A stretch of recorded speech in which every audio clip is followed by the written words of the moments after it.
In 1945, 5 TBF Avenger aircraft took flight for a routine training exercise around the Bermuda Triangle. In the middle of the exercise, the planes were struck by intense rain and heavy winds, despite the clear weather forecast. The pilots became extremely disoriented and radioed the base to report that their navigational equipment had stopped working. The last thing the base heard was, "When the first plane drops below 10 gallons, we'll all go down together," and then static.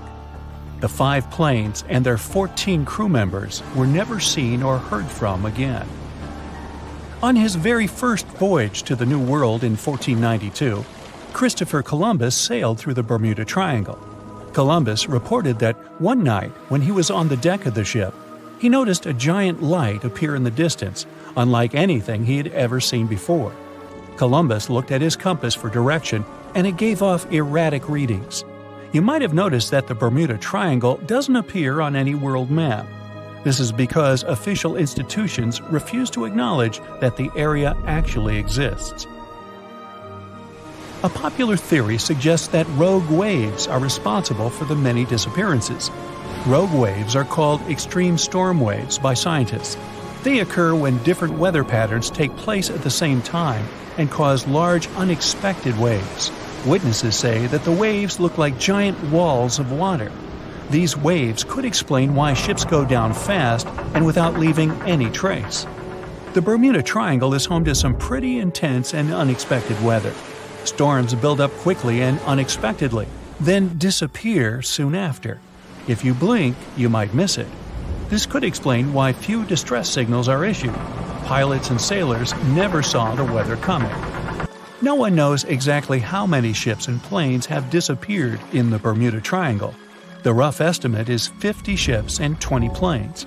Most of the time, the disappearances had no explanation and no wreckage has ever been left behind. Another bizarre theory trying to solve the Bermuda Triangle mystery comes from Charlie Berlitz. He insists that the area is home to the lost city of Atlantis. The missing ships and planes and malfunctioning equipment, according to him, were all caused by rays of energy let out by the special energy crystals that power Atlantis. While this sounds silly, Berlitz's theory was convincing enough that over 20 million people bought his book worldwide. In the year 1800, a large sailing vessel called the USS Pickering departed from the U.S. on its way to the West Indies. The ship sailed into the Bermuda Triangle along with its 90-man crew and was never heard from again. The USS Pickering was the first ever confirmed ship to vanish in the Bermuda Triangle. It's believed that the ship was taken out by a storm, but because no wreckage was ever found, we'll never know for sure. When the TBF Avenger planes went missing, a massive search operation was conducted. Boats and planes searched the Bermuda Triangle for any signs of the aircraft. One of the boats searching was a PBM-5 Mariner airboat. The airboat took flight at 7:27 p.m. and called in a routine radio message 3 minutes later. Then, it was never heard from again. No trace was ever found of the rescue airboat or the 5 Avenger aircraft. An enormous investigation was launched into the disappearance of all these vehicles, but nothing was ever discovered. This particular area of the ocean is one of the most heavily traveled shipping routes in the world. Some skeptics believe that this fact solves the mystery. Statistically, the busier the area, the higher the frequency of accidents and disappearances. While this makes sense, it's not the frequency of disappearances that's responsible for the mystery of the Bermuda Triangle. It's the lack of explanation or wreckage found. On the ocean floor, decomposing organisms let off large concentrations of methane gas that gets trapped under the water. This gas can build up until, boom, it ruptures. The gas surges up to the surface and erupts. If a ship was in the area of one of these ruptures, the water would become much less dense and cause the ship to sink rapidly and without warning. Scientists believe this could be the cause of the many disappearances in the Bermuda Triangle. While this theory makes a lot of sense, it doesn't seem too likely. The U.S. Geological Survey has stated that no large releases of gas are believed to have occurred in this area for the past 15,000 years. The ocean floor is made of rocks containing a lot of magnetite. It's more like iron. Magnetic fields react to high concentrations of magnetite on the ocean floor, which may start a sort of conflict between the two. It can often lead to various weather anomalies and, as a result, navigation issues. And, naturally, any changes in the ocean floor or the Earth's magnetic fields influence the Bermuda Triangle a lot. Since the magnetic field is constantly moving, it might be also taking the Bermuda Triangle with it. Now that people know where the triangle is, it's easy to avoid it. It supposedly moves eastward together with the magnetic poles, but scientists still can't answer where exactly it will be in a couple of years. Some people blame all the disasters on the extraterrestrial paranormal activity. Others suppose it's all about raging natural phenomena. There's another triangle in Lake Michigan. Just like the one near Bermuda, the Michigan Triangle got its shady reputation for some disappearances. The first recorded one dates back to 1679. A large vessel, one of the largest of that time, set out on an expedition, yet once it got in the sinister triangle, it never came back. Much later, an aircraft disappeared in this triangle. The skies are usually very clear there, but back in 1883, some people witnessed abnormal things in the area. Some claim to have seen large blocks of ice falling from the skies, and the crew even managed to save one as hard proof. Meanwhile, the Pacific Ocean Mystery Area is another sinister triangle. Off the south coast of Japan, not far away from Tokyo, there's a sea where plenty of ships met their doom, disappearing without a trace in these waters. They call it the Devil's Triangle. Some scientists believe the cause of anomalies is the environmental changes. Also, there's a really high concentration of methane hydrates on the bottom of the ocean in the Pacific Triangle area. You're deviating from your original course and sailing in the wrong direction. There's the Caribbean Sea near the triangle, peppered with small islands. The seafloor here isn't deep. The ship can get in shallow waters. And now the ship is stuck on a shoal, and you have no idea where you are. If this were the 21st century, the ship's captain would be able to reach the shore using GPS and other modern navigation. But the most interesting thing is that the compass would work correctly this time, since the magnetic North Pole hasn't already coincided with the true one for a long time in the territory of the Bermuda Triangle. The agonic line is somewhere far away from here. There are no problems with navigation now, but for some reason, this is where ships disappear. In fact, not just here. Throughout the Atlantic Ocean, there are places where many more ships were gone. The Bermuda Triangle is not even in the top 10 of such places. One of the main reasons why many ships are lost here is that one of the most popular shipping routes in the Atlantic passes through the Bermuda Triangle. And the more ships in one place, the more shipwrecks. Simple probability. Then, it just starts getting weird. Other theories say that there's a space-time rift in this region. Ships and planes fall into this rift and end up in the past or the future. But for some reason, there's not a single proof of this myth. There's no reason to think that the rift is hidden somewhere here. The base of an extraterrestrial civilization is located in the Bermuda Triangle. Visitors from other galaxies steal sea vessels along with the crew, so no one finds the wreckage of the ships. This is also a popular myth that has no scientific justification. The Kraken lives somewhere in the triangle. It's a huge squid that sinks ships and also is a legend that sailors tell each other. However, gigantic squids live in the depths of the ocean. They can grow to the size of half a train car, but no cases have ever been recorded where they sunk a large vessel. And in the area of the Bermuda Triangle, they have never ever been seen. People in the past didn't know about the existence of these creatures, so when they saw them for the first time, they described them as huge, terrible monsters. Giant squids are some of the most elusive creatures on Earth, and scientists had to use sonar equipment to find them. They don't like to leave the dark depths and are likely to be afraid of the sound of any ship. So, that should squash the squid as a suspect.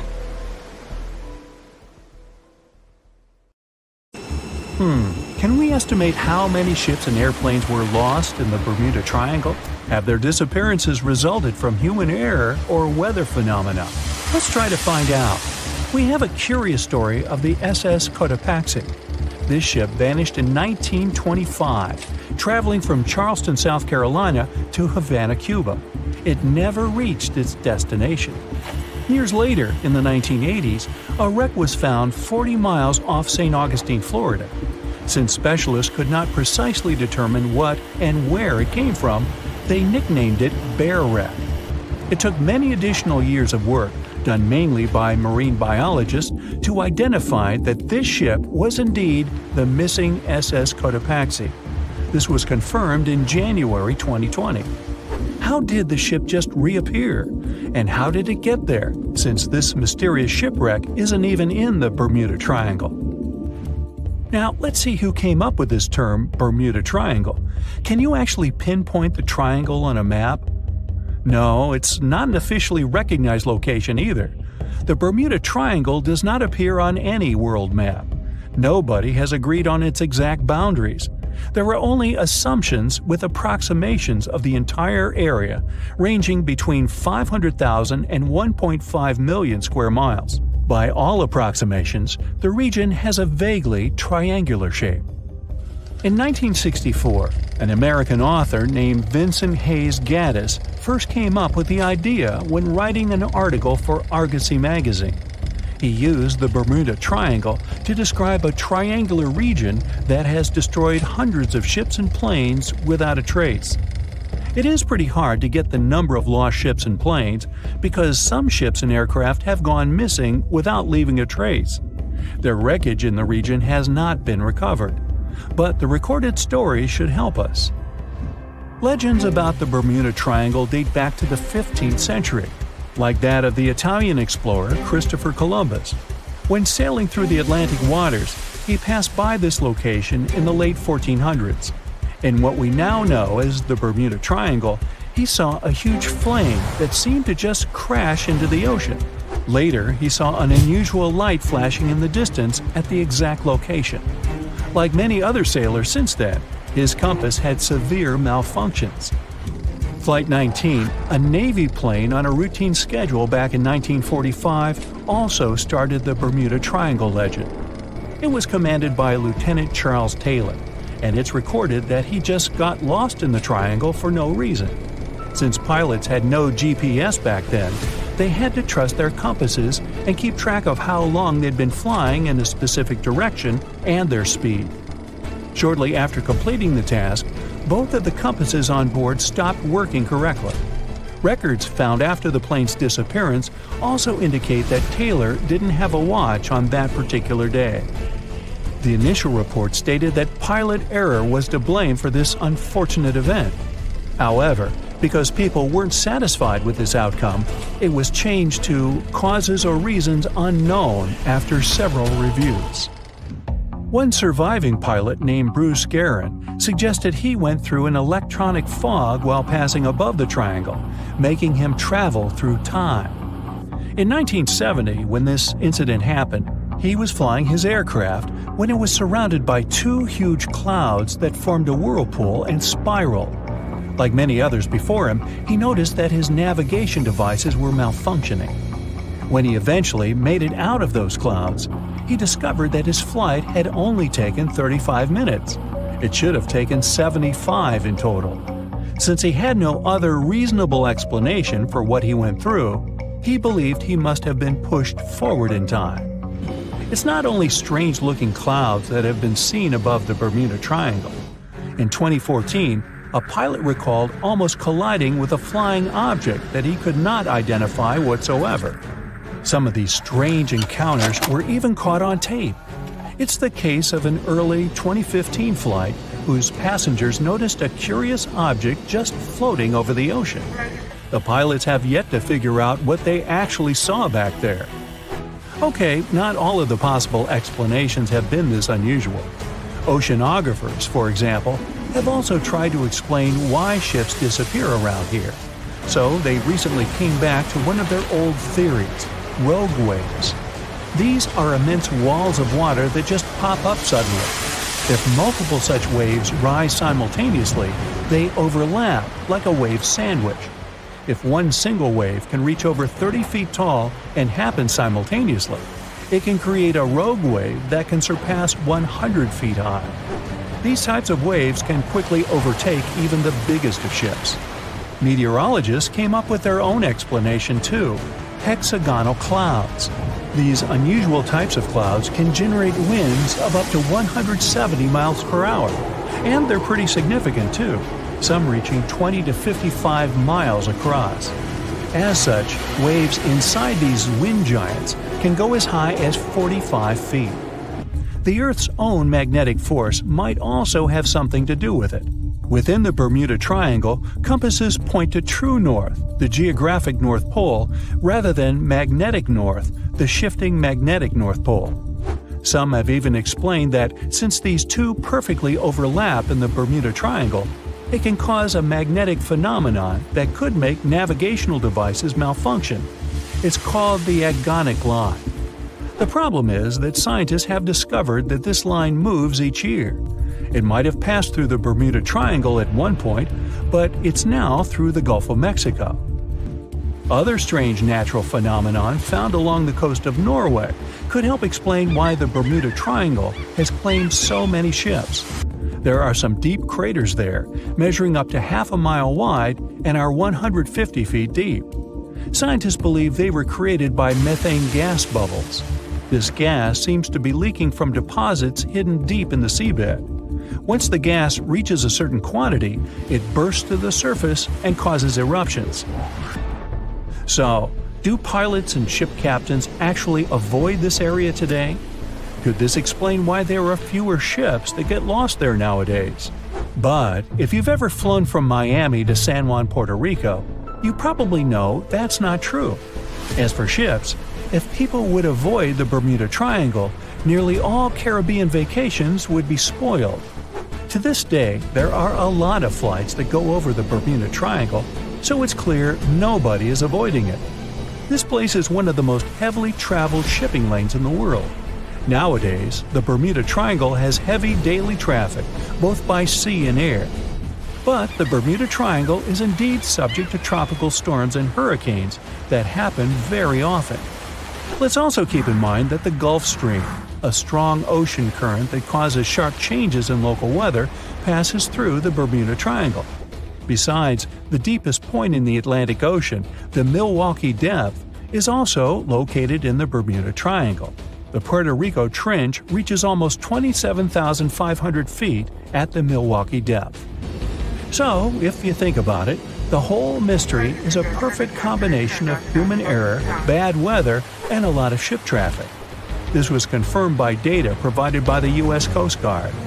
If you look at percentages, the number of ships or planes that go missing in the Bermuda Triangle isn't different from anywhere else. Disappearances do not happen more often than in any comparable region of the Atlantic Ocean. Official statistics say around 50 ships and 20 airplanes have vanished while traveling through this region. So that's another reason why the total number is so hard to pinpoint. Nobody could describe its rescue in official records if a boat was reported missing. There are also some events that, it turns out, didn't happen at all, adding to those false reports, like that of a plane crash back in 1937 off Daytona Beach, Florida, that local papers surprisingly revealed nothing about. So, look at this map. This is not the Google Maps you open on your way to work. Here, you can see the world's most mysterious places, from the Bermuda Triangle to the pyramids of Giza, from the islands of Dawes to Easter Island. So, grab your pith helmet and let's go. You're venturing deep into the Sahara. What's that on the horizon? It looks like the remains of a once thriving civilization. Near the city of Tiaret, 150 miles southwest of Algeria's capital, you can find 13 monuments shrouded in mystery. You see underground vaults and other constructions made of stone. They were built between the 4th and 7th centuries CE. Some chambers are interconnected with a labyrinth. Walking through it takes about 2 hours. People who once inhabited this place carved hunting scenes and animal figures on the walls.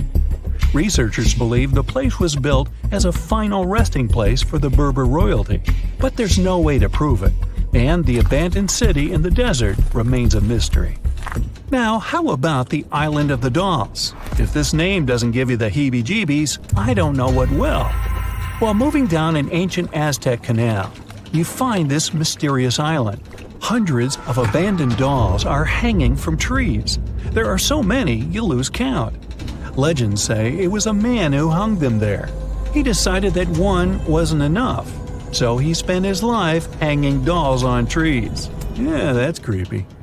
Speaking of creepy, in Mexican desert land, there's a spot called the Mapimi Silent Zone. People say no radio or any other kind of signal can be received there. I definitely wouldn't want to get lost there.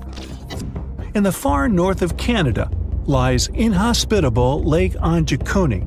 It's covered with snow and ice for half of the year. It was once home to the Inuit people. But something terrifying happened to this entire village. What exactly? This mystery is still unsolved. In 1930, Joe LaBelle was passing through a village that seemed deserted. He noticed that something was off there.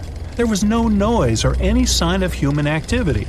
He opened doors, one after another, but nobody was home. The inhabitants of the entire village were gone. They left behind 7 sled dogs. Those were still tied to their posts. No one has been able to explain this disappearance so far.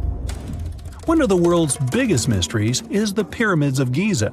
The Great Pyramid of Giza itself was built as a final resting place for Pharaoh Khufu around 4,500 years ago. It remains unexplained how the Egyptians managed to build the pyramids without any of the technology available to us nowadays. Interestingly, the pyramids align with Orion's belt and all face toward the north. Yellowstone National Park is known for its beauty, but also for some bizarre accidents. For example, in the summer of 1929, hundreds of people visiting the site fell sick. It all began with 6 employees, but quickly spread to the staff and guests of different hotels. Until today, it's unknown what happened. People didn't eat the same food, nor did they drink from the same water source or stay at the same hotel. So, make sure to keep an eye out for anything strange if you're ever in the area. The River Nid in North Yorkshire is said to turn things into stone. People from all over the world come to see this phenomenon with their own eyes. Tourists and locals travel there to leave different items in the well. A bicycle abandoned in the well turned into stone several days later. An old teddy bear became a piece of rock. Many believe that whoever stepped into this water would have a similar fate. But according to scientists, this is just a natural phenomenon. Local water is rich in minerals that form a coating around objects. It's this hard shell that makes them look as if they're made of stone. Now, how can rocks slide across the ground on their own? At Racetrack Playa, a dry lake bed at Death Valley National Park in California, they do. These moving rocks, called sailing stones, have been observed since the early 1900s. Locals believe that strong winds push them around. Other theories involve magnetic fields. In 2014, researchers discovered that the rocks were actually pushed by melting panels of floating ice driven by winds. Way to go, science! The Bermuda Triangle is a world-known notorious place. That's where over 50 ships and 20 airplanes have allegedly disappeared. Rescue missions never came back. It's located off the coast of Florida in the middle of the Atlantic Ocean. Unexplained disappearances there date back to the mid-19th century.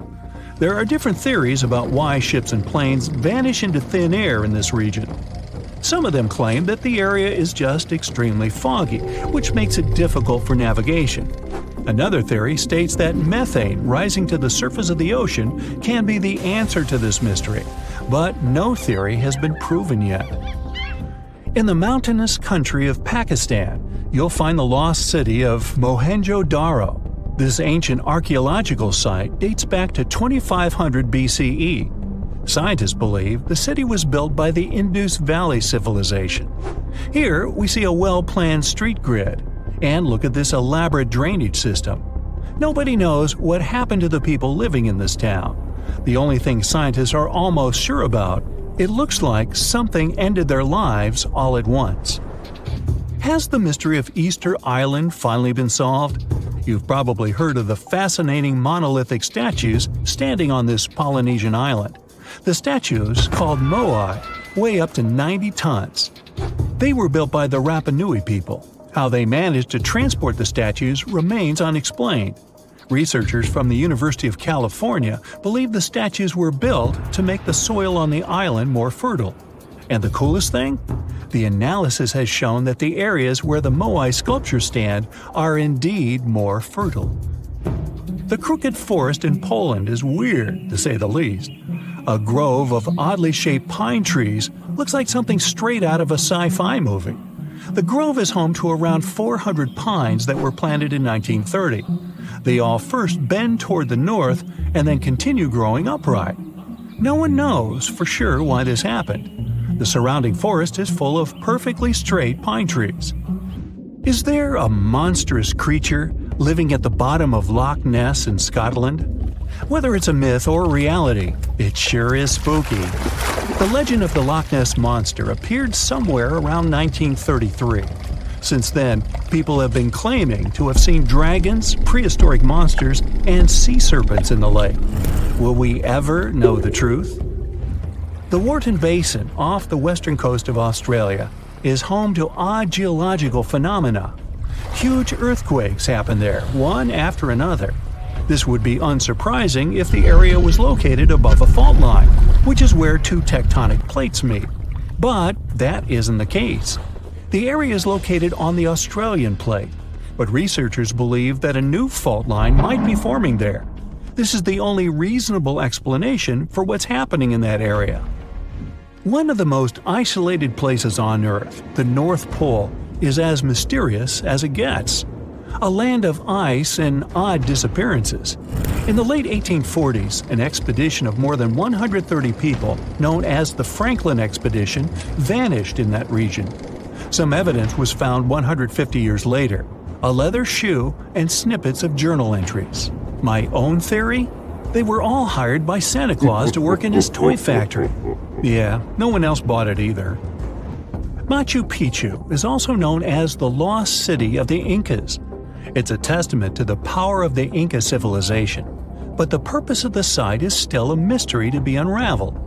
The citadel was constructed at 7,000 feet above sea level around 1450 CE. The question remains, why did the Incas build a city like this in a place so inaccessible? Archaeologists have discovered that most of the city is built underground, and about 60% of the place remains unexplored. So who knows what might be hiding down there? The Mariana Trench is the world's deepest, darkest place. Imagine this: no sunlight, freezing waters. There seems to be little to no chance of life existing so deep under the surface. Yet, sea explorers claim to hear a bizarre sound coming from the depths of the trench. The records of this mysterious noise lead some to believe that a deep-sea monster is calling the trench its home. Alright, too spooky. I'm out of here. More than 50 ships and 20 planes have disappeared in the Bermuda Triangle since the middle of the 19th century. This region isn't put on any paper map and is not an official region of the Atlantic. This massive water area is located not far from the southeastern coast of the US and still scares many sailors. But you aren't afraid and want to prove that there is nothing special in this place. You sail to the center of the Bermuda Triangle on a small fishing boat. You turn off the engine and wait. Several hours pass. The sun goes below the horizon. Night comes. You're about to return to the shore, but suddenly, it becomes too quiet. Then, you hear a splash of water. You look overboard and see hundreds of fish swimming to the surface. Something big scared them away. Something that comes straight from the depths. The next second, you notice big sparkling eyes and long tentacles reaching for the boat. It seems that one of the most terrible myths about the Bermuda Triangle turned out to be true. A huge squid dragging ships to the bottom. Stories about these squids appeared long before the emergence of the Bermuda Triangle myths. For centuries, sailors from Norway and Greenland told stories about a scary sea monster, the Kraken. In those stories, the Kraken broke the decks of ships with its giant tentacles and drag them to the bottom. The approach of this creature is impossible to see since it's coming to you not from the side, but from below. But all these were just stories.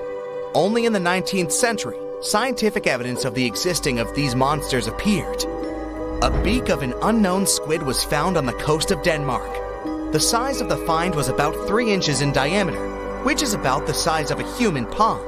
Then, it became clear that the kraken was real, and it's just one variety of giant squid. Since then, more than 21 species of giant squid have been described, but the first video with this monster was recorded in 2004 in the waters of North Atlantic, not far from the Bermuda Triangle. Marine biologists used a lure to draw the squid out of the depths. The huge monster was about 30 feet long, which is about half a subway car. It suddenly appeared out of the ocean darkness and quickly attacked the lure, squeezing it with its tentacles. After that, many cases of squid have been recorded on photos and video. Huge squids were washed up on the shore, swam past ships. According to some records, the largest monster ever found was 59 feet long and weighed almost a ton. This is the size of a big bus. Some scientists believe that giant squids can reach 150 feet in length, which is almost twice the size of a basketball court. But the big size is not enough to sink a ship. The first thing that helps squids do this is the surprise effect. Squids come from the depths, which mean they can be seen from the deck, but the monster can see a boat from afar. It has the biggest eyes in the world. One eye is about the size of a basketball. The eyesight of a giant squid allows them to see prey in the Black Sea depths and from a big distance. Most sea creatures on the planet can't see in such conditions. So, the squid notices your ship and decides that it's food. It quickly approaches the boat and attacks with its tentacles. The squid has 8 limbs and 2 extra longer tentacles the monster uses to bring food to the beak-shaped mouth. The others are covered with dozens of suction cups filled with sharp teeth. Nothing can escape if the squid grabs it.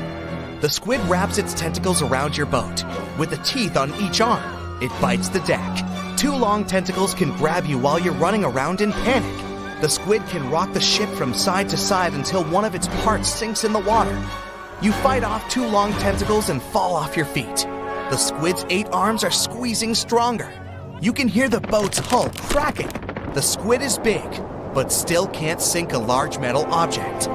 Possibly, it couldn't have sunk huge ships that disappeared in the Bermuda Triangle. You see how the squid swims away into the depths. You're lucky this time, but you definitely wouldn't handle 2 such monsters. The existence of giant squids was proven more than 150 years ago, but people still don't know anything about them. The fact is that they are some of the most elusive creatures on Earth. They swim fast, spending most of their time at depths of 1,300 to 3,000 feet. To descend there, people need sturdy submarines and bulky equipment that create a lot of noise. The squid will notice them much earlier and swim away. Scientists don't know anything about their behavior, social life, habits, or a distance they swim during the day. And most importantly, we don't know how many of them are hidden in the water. The ocean is only 5% explored. It's possible that millions of giant squids swim in the sea depths. Just imagine hundreds of giant tentacles reaching out to a group of ships sailing through the Bermuda Triangle. In the past centuries, they could easily sink an entire fleet, since the ships were made of wood and were lighter. Squids wrapped decks with their strong tentacles, made holes in the ship's bodies with their sharp beaks. Toothy suction cups could break the masts and tear the sails. The water was filling the holes and slowly rising to the deck. The ship sank in a matter of minutes.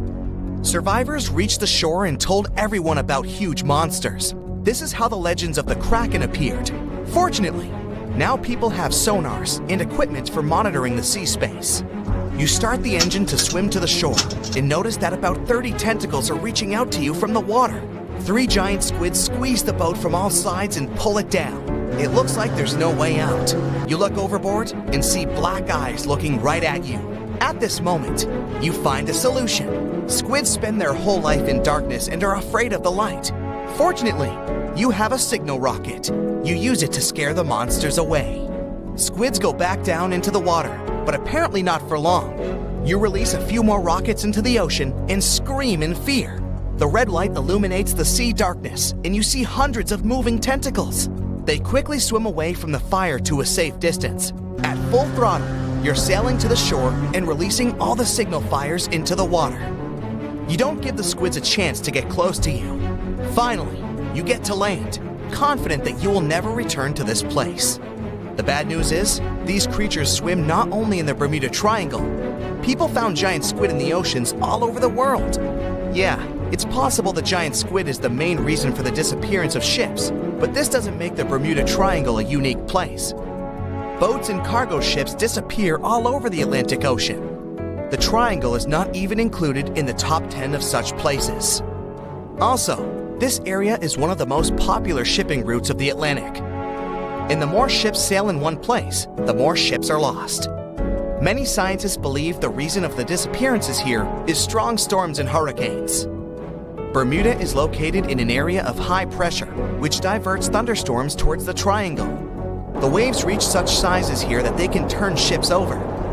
Thunder and frequent flashes of lightning disable planes.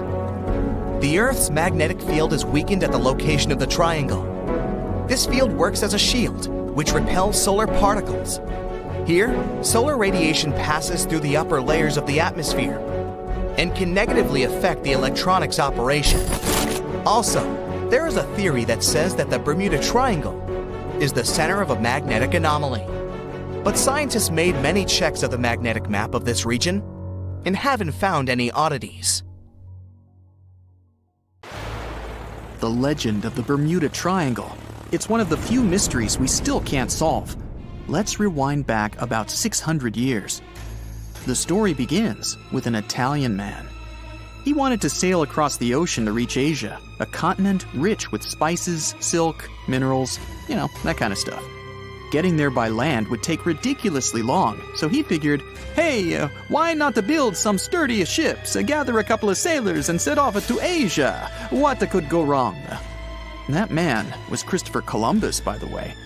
In 1492, with a little help from Spain's royal family, he embarked on his journey. Everything was going well. I mean, apart from totally going the wrong way. But as he got to the end of his voyage, he noticed something very strange. He didn't know it at the time, but he was sailing through the infamous Bermuda Triangle. The BT, the point of no return, the scary place between Bermuda, Puerto Rico, and Florida. There are loads of stories of ships, boats, and planes disappearing into this mysterious realm. Some were found years later, and some disappeared off the face of the earth, lying undiscovered at the bottom of the ocean. Maybe. We know one thing for sure. We have no clue what's going on over there. People have been trying to figure it out for years, but nothing. Zip, nada. So what was it that Christopher Columbus saw that fateful evening? What freaked him out so bad? According to his logs, Columbus saw a huge flash in the sky.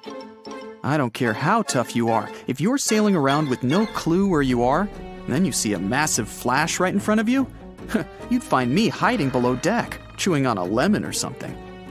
That's not the only sea mystery out there, not by a long shot. Heard of the Kraken? A giant squid that can swallow a whole ship. No? You're lucky. Imagine cruising on a ship, wind in your hair, hands on your hips, like, those old pirate movies. Then a huge squid creeps up on you from deep down in the cold, dark water. It wraps its tentacles around the ship and drags the whole thing to the bottom of the ocean. Good thing you packed a life raft. How about a colossal sea serpent chasing your boat at full speed looking for a midday snack? That thing is called a leviathan, and you better hope it's not real. Or sirens, mean but beautiful creatures of the sea. They like to hang out on rocks and sing karaoke. Their magical voices attract sailors who sail their ships right into the sharp rocks.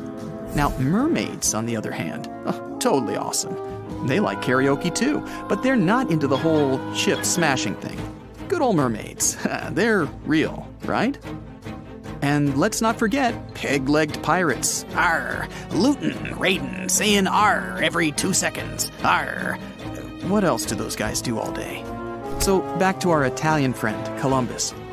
Maybe he just saw a thunderstorm. Duh, why didn't he think of that? Well, I'm not 600 years old, and I wasn't there. How on earth would I know? Weird thing is, he never mentioned any huge waves or heavy rain. No strong winds either. Just a single flash in the sky. Maybe some dolphins were setting off fireworks or something. After the flash, Columbus wrote that his compass needle started dancing all over the place. This keeps getting weirder and weirder. His report ends with a friendly turtle with sunglasses jumping out of the water, pushing the 3 ships to shore, and everyone went out to get hot dogs. Only kidding. So, what happened? Scientists now think they've got the answer. Drum roll. An asteroid crashed into the ocean. Case closed. But wait, what about that stuff with the compass? What does that have to do with an asteroid? Asteroids come in all different shapes and sizes, but they're like chocolate eggs, the best part's on the inside. They're packed full of minerals and metals worth trillions of dollars. Scientists are even trying to figure out how to land on a big one and mine it. It'd have to be a really big one. I'm talking about an asteroid the size of Rhode Island. Why? Because chances are it'd have a magnetic field around it, making it way easier to land on. Scientists think that the magnetic fields around some asteroids can last for millions of years. Mystery solved. Maybe. Captain Christopher Columbus's compass went cuckoo crazy because of an asteroid crashing right in front of him. That actually might explain some other strange Bermuda tales. About 100 years ago, the USS Cyclops left Barbados on its way to Baltimore and sailed right through the middle of the Bermuda Triangle. It never arrived. Search teams spent ages looking, but they couldn't find anything. It just vanished, just like that. In 1945, 5 military planes vanished without a trace. They flew right over the Bermuda Triangle. So if there is an asteroid sitting at the bottom of the sea somewhere, why is it still causing problems 500 years later? Radar and old-school compasses rely on the Earth's magnetic field. Radar's how they track flights all around the world. A faulty radar reading? That would be a problem. Try putting a magnet near a compass and see what happens. The compass needle is its own little magnet, always pointing north. But if you put it next to a strong enough magnet, the needle will spin around to face it. What if that compass is all you've got to guide you to shore? Chinese ship captains were the first to invent compasses. Before that, people used to sail along the shore, or just to islands that they could see. Having compasses meant those early sailors could write down where they went, so other people could get there too. So now that we have all this new tech, the question is that asteroid even still down there? How would we get down there to find out? It wouldn't be the first ever deep sea dive. We've already been down the Mariana Trench, the deepest one on Earth. The Mariana Trench makes climbing Mount Everest look like a joke. Only 2 people have ever been down there. Because it's so deep, the water pressure is insane. The only way down is in a high-tech tank, something that won't crush in on itself under pressure. And that kind of thing doesn't come cheap. Down there, just a lot of darkness, quiet and beauty, and a bunch of weird animals. The Bermuda Triangle isn't as deep as the Mariana Trench, so we might get down there one day. We might see that asteroid that Columbus saw, this time with millions of tiny fish on it who've made it their home. All those lost ships and planes that disappeared should be down there somewhere. Or we might see something we were never expecting. We might find ancient species of squid, sharks, and turtles with special skills like night vision. We might find gold. Loads of ships full of gold and silver sank on their way back to Europe from the Americas. Some wrecks had evidence of fire. Some were split in 2. Most of them are still out there. Japanese divers once found an ancient underwater pyramid-looking thing. They don't even know for sure if it was natural or man-made. Up in the Baltic Sea, someone snapped a bizarre sonar image of a spaceship? Or just a strange-looking rock? A Swiss lake was hiding a sweet vintage car. After it was dragged to shore and cleaned, it was sold for over $350,000, and the tires still had air in them. Japanese fishermen once found a small round boat that had a glass top on it. There was a red-haired woman inside. Some thought it was a fairy tale come true. Some thought she was a magical creature, and some thought she was a spy.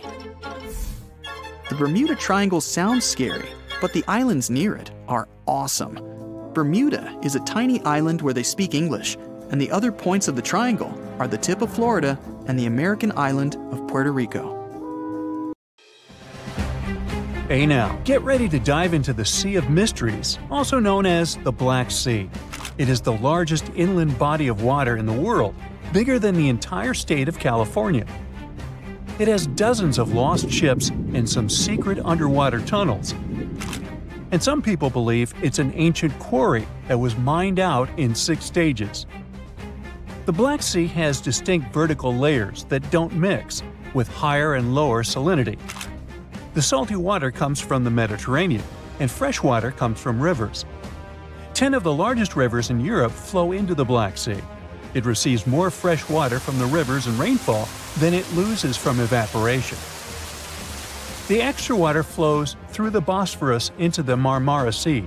There are 2 flows going through the straits. The upper flow leaves the Black Sea and takes surface water out of it. The bottom flow carries salt water from the Mediterranean to the Black Sea.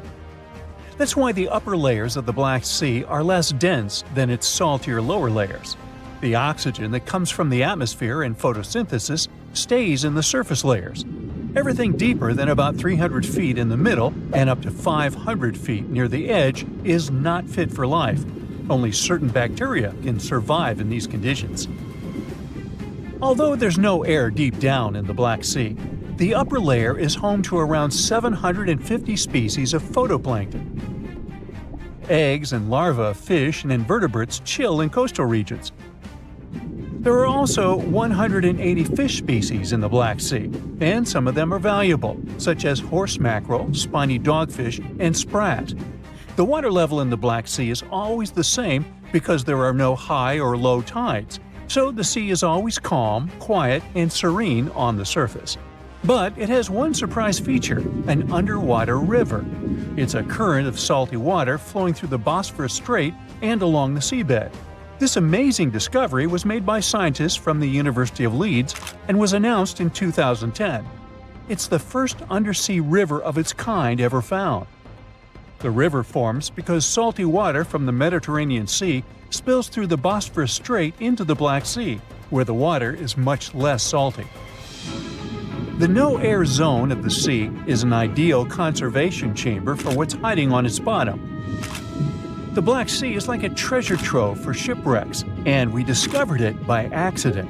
Some maritime archaeologists were studying sea levels to see how quickly the water levels rose after the last ice age, and they ran across over 40 previously unknown shipwrecks as a complete bonus.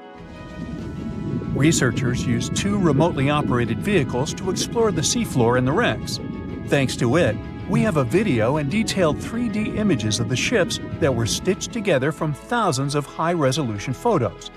According to the New York Times, some of the standout discoveries among the 44 ships found include a medieval training vessel from the 13th or 14th century. Expedition members nicknamed another ship from the Ottoman Empire the Flower of the Black Sea for its beautiful petal carvings. The team also noticed unusual details on other ships, like coiled ropes, chisel marks, rudders, and other carvings. So far, they haven't announced any plans to excavate the shipwrecks, but the ships might be filled with historical treasures like books, parchments, and documents. It's worth a try to rescue them. The most extraordinary discovery in the Black Sea is what archaeologists believe to be the world's oldest intact shipwreck. It has been lying undisturbed for over 2,400 years. This ancient Greek vessel, 75 feet long, was found with its mast, rudders, and rowing benches all still in place, over a mile beneath the surface. Researchers believe the ship was a trading vessel, like those depicted on ancient Greek pottery, such as the Siren vase in the British Museum. This vase, or vase, dating from the same period, shows a vessel carrying Odysseus past the Sirens. The team took a small piece for carbon dating, and the results confirmed it as the oldest intact shipwreck known to humankind. The fact that it's so elaborate and well-preserved deserves a standing ovation for shipbuilders of the ancient world. Without microbes, worms, or other creatures to eat away the wrecks, it's no wonder the ships are in almost perfect condition. If the Titanic had sunk in these waters, we would have found it in a much better state now, not being eaten by nasty underwater microorganisms. Now, there's an interesting theory called the Black Sea Deluge hypothesis, which suggests a huge flood happened around 7,500 years ago. Two geologists in the 1990s suggested that at the end of the last ice age, when the Earth's climate was heating up, ice sheets were melting and sea levels were rising. The Black Sea was a much smaller freshwater lake. It was separated from the Mediterranean Sea by a natural dam at the Bosphorus Strait. As global sea levels rose, the Mediterranean overflowed into the Black Sea basin. They suggest the sea level rose by 6 inches every day, flooded coastal settlements, and changed the environment for good. Samples from the Black Sea floor show a sudden shift from freshwater to marine species around that time, which means there was a rapid influx of salt water. Underwater surveys have also found what look like the old shorelines and human-made structures. So, people were living in areas now submerged by the Black Sea. Plus, the timing of this flood matches up with known patterns of human migration into Europe, Asia, and Africa. They also say this flood could be the terrible flood from the story of Noah's Ark. Critics of the deluge theory say the evidence isn't as straightforward as it seems. Some think the transition from freshwater to saltwater in the Black Sea was more gradual than one sudden flood. They're also debating if people left the settlements before they went underwater or as a result. An old chronicle that's been around for about a century says there were 2 underground tunnels starting in what is now Romania and Bulgaria and stretching all the way under the Black Sea to Turkey. Back in the day, peasants used these tunnels to move their flocks of sheep to the Ottoman Empire and countries on the Asia Minor Peninsula. Who built these tunnels and why they run under the sea is a complete mystery. At some point, the entrances to these tunnels were sealed off for national security and were under tight guard. The security forces knew all about these massive tunnels and kept them off limits. In the 1980s, a group of people working on the Danube-Black Sea Canal accidentally found another entrance to these mysterious tunnels. This one was in a cemetery in a town of Romania. Canal workers used it to regularly cross over into Bulgaria. One more cool thing about these 2 tunnels is that some people think they were built thousands of years ago. If you ever try to dig a tunnel under the sea, you'll know how tricky it is even now with all the tech we have. So if the tunnels are really that old, whoever built them was super advanced for their time. Now, there's an urban legend that says that the Black Sea has its own version of the Bermuda Triangle. Fishers describe some wild whirlpool that appears out of nowhere and drags entire flocks of birds, ships, and even small islands under the sea. And once, things got even wilder with a ship that vanished under weird conditions in 1944. It was during daylight, and some black fog with green flashing sparkles suddenly surrounded the vessel. No one has ever seen it since, and no one knows for sure if the story is true. But it sure adds a spooky touch to the mysteries of the Black Sea. If you draw up a map, trace a line connecting the island of Bermuda, Puerto Rico, Miami, and back to Bermuda, what do you get? The infamous triangle, known for swallowing thousands of ships and aircraft over the centuries. But there's a new mystery to this already enigmatic place. Something's lurking deep in the waters below, and it's leaving bizarre clues of its existence. Splash! Your submarine hits the water surface. You descend 100, 1,000, 2,000, 3,000 feet. It's getting darker. The sub's walls creak as the pressure grows. Over 1,400 psi. It's like the weight of a grand piano squeezing every square inch of your body from all sides. You've made it to your destination. All that's left is to spot the beast. Just in time. Among the black void, you see a bright green glow off in the distance. It's getting closer. As it approaches, it gets bigger. This is it! The creature that's been leaving strange circular markings on fish, dolphins, whales, and even other sharks. Behold, the cookie cutter shark! Don't let its size fool you. It may be no longer than a bowling pin, But this creature is a parasite. It attaches itself to other marine animals using its neatly arranged serrated teeth. With one bite, it fills its belly, detaches, and goes on about its day. Its mobile snack also swims away with its life. The only evidence of this rendezvous, a cookie-shaped mark on its body. Don't assume you're safe in your submarine. These bold little guys have been known to go after subs too. You decide not to risk the shark punching a hole in the only thing keeping you from being squished to a pulp by the surrounding water. You journey on to meet other bizarre creatures lurking in the Bermuda Triangle. At twice the depth, you'll find the dragonfish. Unlike other deep-water inhabitants, these things produce light in the infrared range. Blue and green is what other fish stick to. This gives the dragonfish a huge advantage. It provides itself with light that other marine dwellers just can't perceive. Things that want to eat the dragonfish can't detect this light, as well as the critters the dragonfish likes to feed on. A truly unique deep-sea dweller is the vampire squid. Neither vampire nor squid, or octopus, this thing is a unique species of its own. It has the largest eyes compared to body size of any animal on the entire planet. When the vampire squid feels threatened, it curls its arms up and around its body. Essentially, the thing turns itself inside out. Another animal to avoid down here is the terrifying bobbit worm. It buries itself in the seafloor, leaving a small part of its body out. It waits for dinner time with its pincer-like mouth parts open. What's on the menu? Other worms and fish that can be 7 times bigger than the bobbit. It uses its 5 antennas to sense when lunch is close enough to snap. In an instant, the worm launches forward and grabs its lunch with its mouth parts. It's not done yet. Once it's got its jaws locked onto its lunch, the worm injects it with venom and pulls it down into the burrow to feast. One of the deepest trenches in the Bermuda Triangle is the tongue of the ocean. This is also the secret breeding grounds of tiger sharks. You'll instantly recognize them thanks to those darker gray tiger stripes on their sides.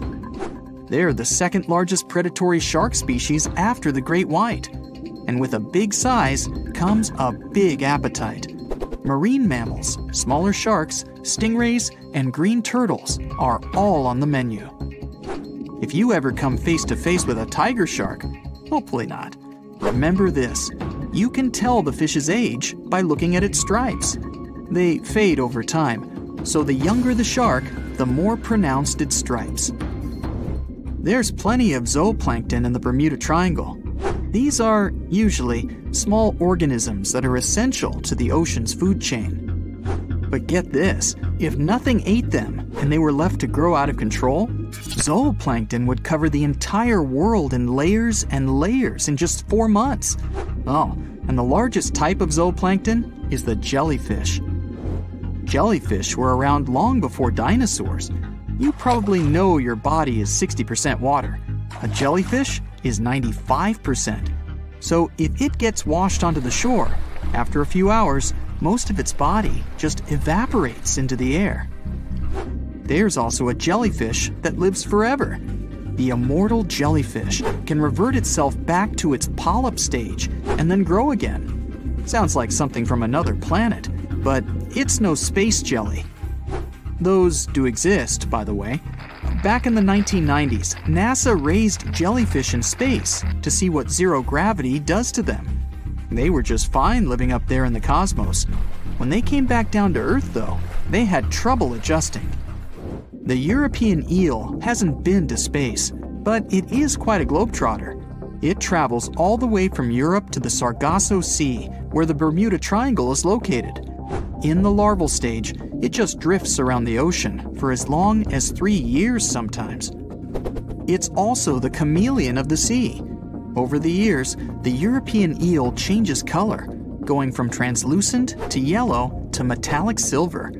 They're nocturnal and secretive, pretty much the ideal companion to have when you raid the fridge at midnight. A giant squid over half the length of a football field once washed up on a Florida beach. Researchers suspected this behemoth came from the Atlantic Ocean near the Bermuda Triangle. Giant squids are the longest invertebrates, meaning they have no backbone. They also have the biggest eyes on Earth, ever. They're as large as a soccer ball. Another creature found near the Bermuda Triangle is Sterer's cave shrimp. They were so good at keeping to themselves that no one knew these creatures even existed until 2011. Some female cave shrimps carry an impressive number of eggs along with them. Scientists discovered one female had around 2,000 eggs attached to her body.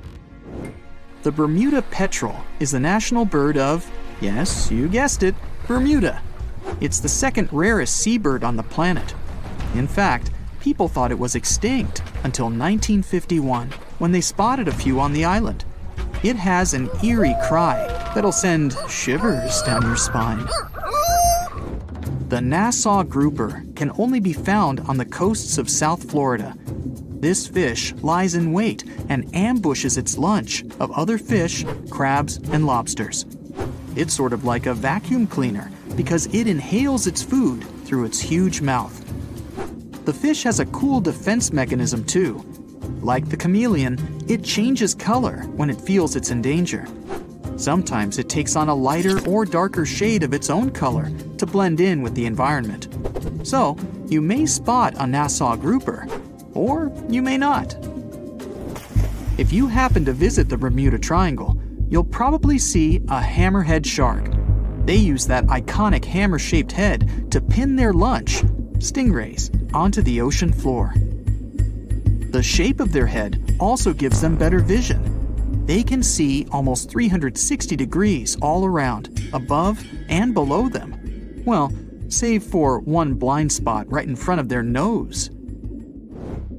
The hawksbill sea turtle may not look intimidating, but this guy will eat anything it can get its bird-like beak around. Sea sponges, algae, and even venomous jellyfish. A lot of the stuff on their menu is inedible for most, but their body fat can absorb the venom and toxins, so they go unscathed. The Bermuda Triangle is also home to green glowworms.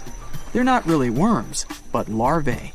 They produce that bright light from an organ near their tail. This light makes smaller creatures come toward them, making it easy for them to catch their lunch. Most of the time, they look pretty ordinary, but they have an oddly fixed schedule. Every third night after the full moon during the summer, at an exact time, the glowworm lights up. But back to more nightmarish creatures of the Bermuda Triangle. There's the goblin shark, known as a living fossil because it's the only one left of its animal family. It's only about the length of your forearm and looks like nothing special. But watch closely as its lunch gets too close.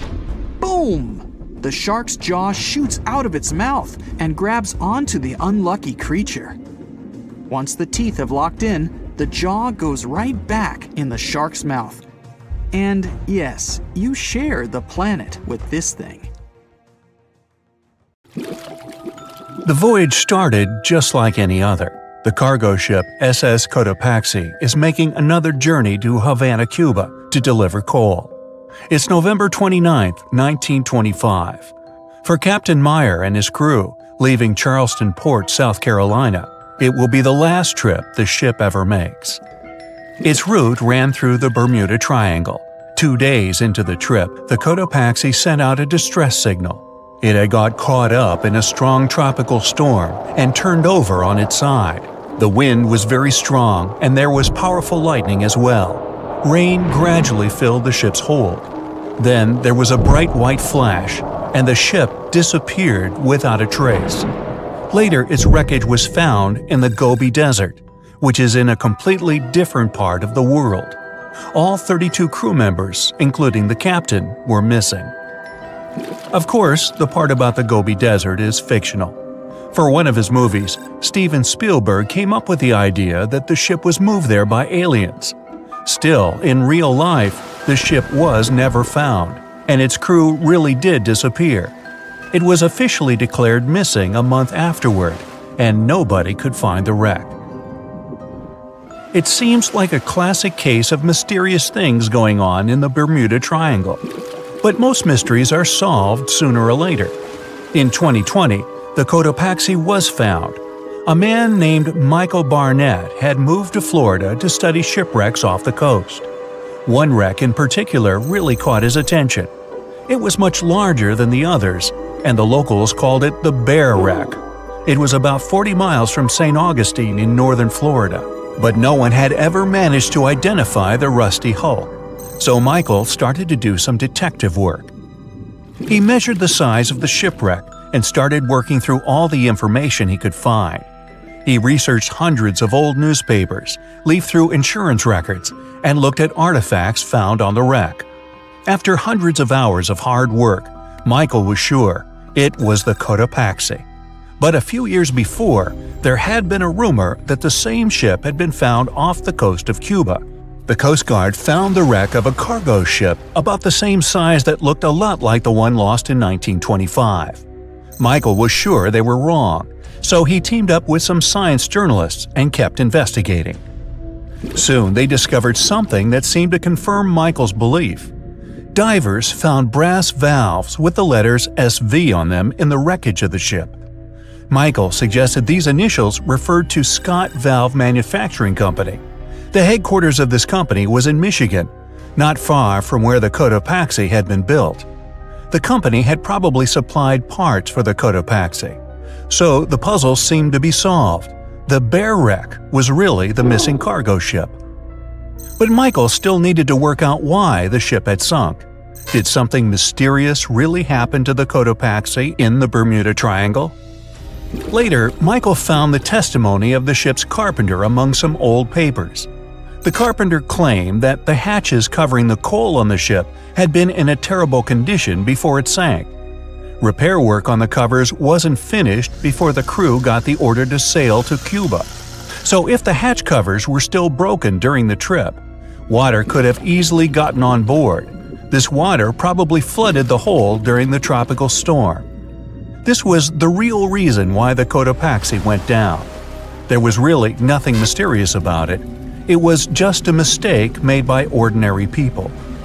But this is just one example out of dozens or even hundreds where ships and planes have gone missing in the Bermuda Triangle. We still can't explain some of these incidents. It seems like there really is something weird going on there. One of these strange events happened in 1948. A passenger jet was headed for Miami from San Juan, Puerto Rico. It disappeared in the same area as the Cotopaxi. The 32 people on board vanished without a trace.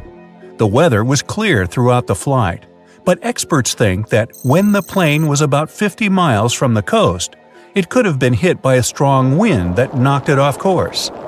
Years later, a similar plane was found in the area of the Bermuda Triangle, but because no one could work out the registration, it was impossible to say for sure if it was the same one. Something even stranger occurred not long before, in 1945. 5 planes went missing all at the same time.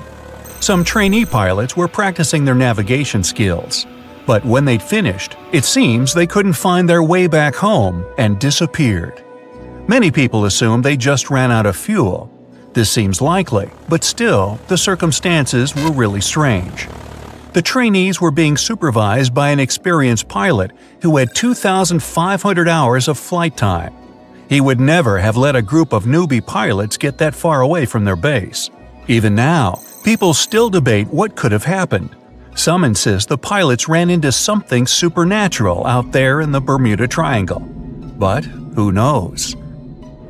And here's another freaky thing that happened there which no expert has been able to explain. Time travel. In 1970, Bruce Gernon was flying a plane from Andros Island to the Florida coast. When he was at 11,500 feet, a giant cloud appeared in front of him. It kept getting bigger and bigger, and he had no choice but to fly through it.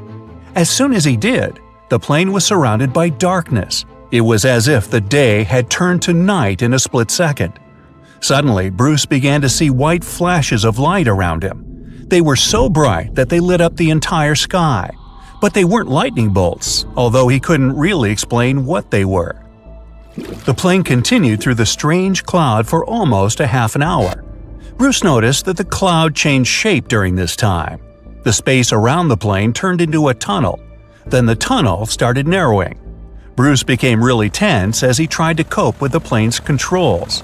All his instruments and navigation equipment were going crazy, and the electronics stopped working. Then, a white light appeared at the end of the tunnel. Just like in the movies, the plane escaped the closing cloud tunnel at the very last second. Everything was fine, but now Bruce found himself in some white fog. He had no idea where he was. Then he managed to contact ground control. He was shocked when he learned that his plane was already in the airspace above Miami. It seemed that something impossible had happened. Bruce was meant to cover a distance of about 250 miles during the flight. This usually took 1.5 hours, but he had managed it in just 47 minutes, almost 2 times faster than normal. When Bruce landed, he went to check the amount of fuel left in the tank. It turned out he'd used up a lot less than the normal amount of fuel as well. Could there be a logical explanation for the time-traveling plane? Well, records show that a large number of sunspots were detected on the surface of the sun that day, and there was a strong solar wind. This could easily have made the electronics and devices on the plane go crazy. But what about the mysterious cloud? The Florida coast is a place where 2 large air currents meet. One has a high pressure and the other is a low pressure one. This causes a lot of storm clouds in the area. But people still debate how Bruce was able to cover the distance so quickly. Some people say that some kind of mysterious dark energy was involved. Others say it was a gravitational anomaly that curves space and time. Others think that Bruce is just a fraud. We still don't know the truth. So, is there really something supernatural about the Bermuda Triangle? Or is it all just coincidences and made-up stories? The truth is that no more planes and ships disappear in the Bermuda Triangle than anywhere else in the world. Ships and planes disappearing without a trace. Passengers never seen or heard from again. Reports of strange lights in the sky. No, these aren't scenes from an upcoming Hollywood blockbuster, but some of the strange occurrences reported for over a century in an area ominously dubbed the Graveyard of Lake Ontario, also referred to as Canada's Bermuda Triangle, or the Marysburg Vortex. It stretches across a portion of Lake Ontario from Kingston to Prince Edward County in Canada, and down to Oswego, New York in the US. The tales about this area can be as chilling as the frigid lake water on which they took place. The most unsettling story involves the schooner called the Bavaria. It was 1889, and the ship was being towed across the lake. Rough waters severed the tow rope, and the Bavaria floated away. Luckily, the schooner was later found safe and fully intact. But there was one thing missing: the crew! Not a single person was found on board. What makes the story even more bizarre is that the dinner table was set, a loaf of bread was discovered, freshly baked, and the captain's money and his papers were fully accounted for. There was even a pet canary happily chirping away as if nothing was amiss. What happened to the crew? We may never know. And this was not a unique incident. Just over a decade later, in 1900, 3 ships, the Annie Minnis, the Picton, and the Acacia, were sailing across the lake. But only 2 would make it to their final destination. The third one, the Picton, was speeding ahead of the others when it simply vanished. According to a cook on the Annie Minnis, "We were well out into the lake and making good time when all of a sudden we saw the Picton's topsails coming off, and then her lower sails settled, and then, while we stood and watched, the Picton just disappeared." It's possible that the ship sank, as there was some wreckage later seen in the water, but the ship itself was never found, and none of its crew ever located. A few weeks later, a bottle with a note inside was discovered in Sackett's Harbor, New York. The note was from Captain Sidley of the Picton. "Have lashed Vesey to me with heaving line, so that we will be found together." Vesey was the captain's 12-year-old son. The note creates more questions than answers. If the witnesses were correct, the ship's disappearance was quite quick. When did Captain Sidley know he was in danger? Why not signal for help if he had any warning? And when did he have time to write a note, bottle it, and tie himself to his son? It truly is a mystery. And it was not just ships that ran afoul of the strange forces in the area. Planes also struggled to make it through in one piece. In 1975, Ron Scott flew out from the Picton Airport in his Cessna 172. As he entered the Marysburg vortex, his plane banked to the side. For several seconds, he was unable to right the plane, but once he did, the same force banked him to the other side. Again, he was stuck there for a few seconds, unable to control his plane. A skilled pilot, he had never experienced anything like it before. He was certainly luckier than Royal Canadian Air Force pilot Barry Allen Newman. Newman was at the same spot back in 1952, when he lost control of his jet and crashed into the lake. To this day, his body has not been found. In total, over 270 ships and at least 40 planes have met a tragic end in this area. And adding to the mystery, sometimes people report a series of bright lights or orbs, or a dark ship hovering in the sky. These are even harder to explain. Witnesses willing to report them are adamant they are true. Sid Wells said he watched a strange shape like a multifaceted diamond slowly spinning in the sky, and then it just disappeared. Others claim to have seen it too. Of course, the Marysburg vortex is just one of several places around the world known as vile vortices, a term coined by biologist and writer Ivan T. Sanderson. He discovered 12 other equally spaced areas on the surface of Earth where funny things happen. The best known of these, of course, is the dreaded Bermuda Triangle. Situated in the Atlantic Ocean between Bermuda, Florida, and Puerto Rico, it has been blamed for the disappearance of thousands of people. They went in, on boats or in planes, but they never came out. Even the explorer Christopher Columbus experienced the mystery of the Bermuda Triangle during his first voyage to America in 1492. He said the compasses pointed in the wrong direction, the sea levels seemed to change dramatically, and he even spotted strange lights in the sky.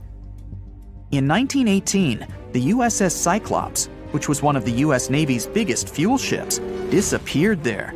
Since the 309 crew members were declared lost at sea when the Cyclops vanished, it's seen as the largest loss of life in the history of the US Navy in a single incident.